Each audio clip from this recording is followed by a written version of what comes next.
team members are 장유리, 조은산, 권하영, and I am the first presenter, 김준희. We will present about the knowledges of competency modeling and the competency model we designed. What is competency modeling? To define the competency modeling, we first need to define what competency is.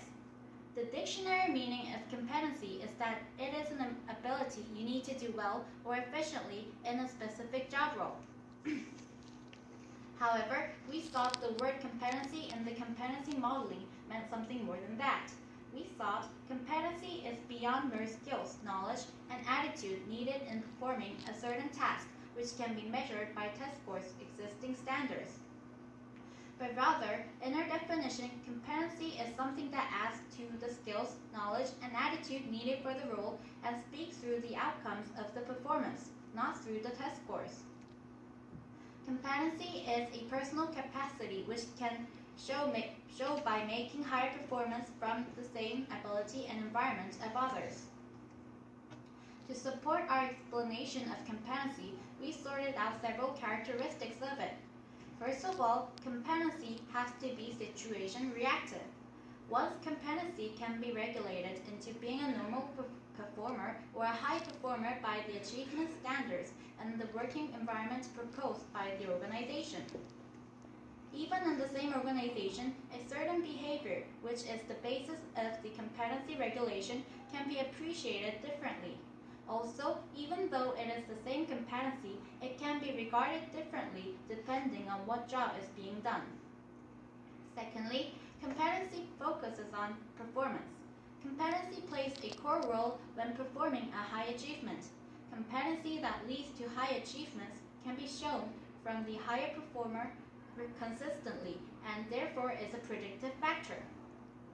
Thirdly, competency can be developed and learned. Competency can be developed through job training and also can be learned by receiving coaching, confronting a challengeable task, setting high goals, or by getting valuable feedbacks. Keeping these characteristics of competency in mind, we will now introduce you the meaning of the competency modeling.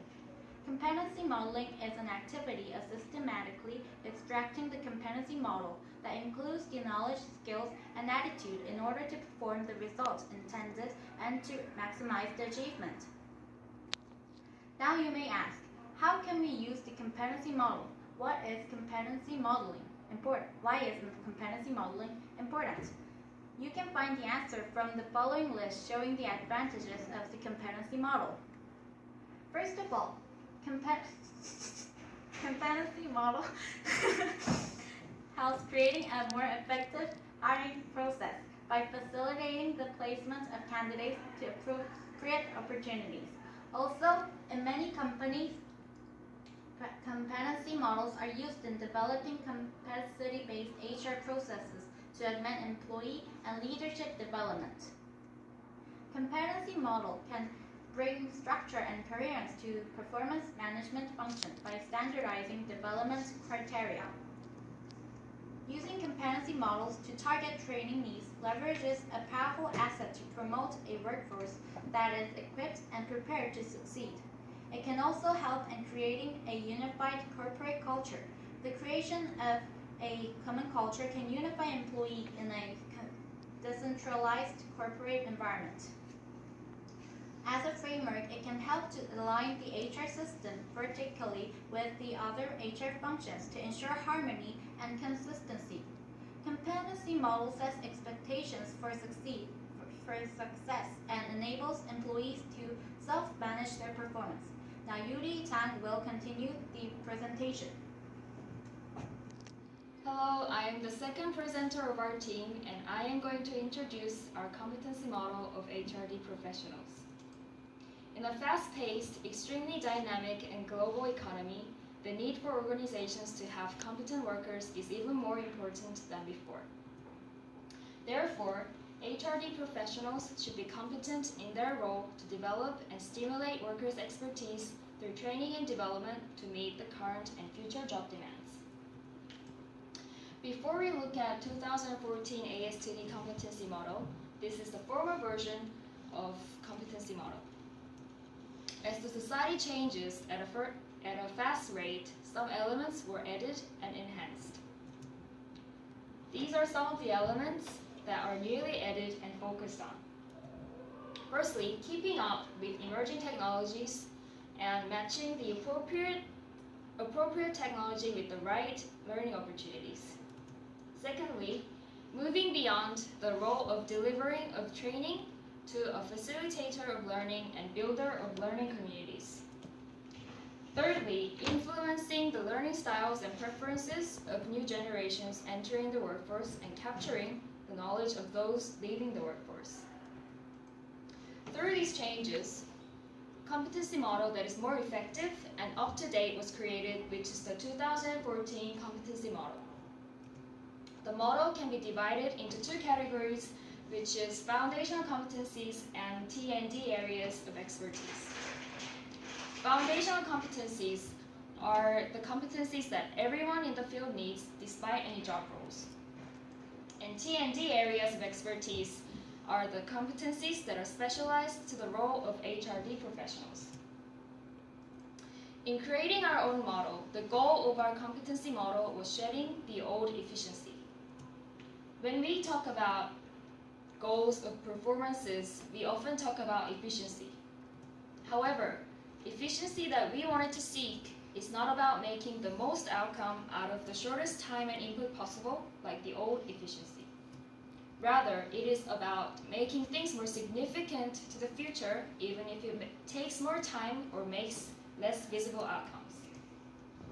Therefore, we wanted to add 3 more competencies to the model to create our model based on our goal, considering the characteristics of competencies mentioned in the first half of the presentation.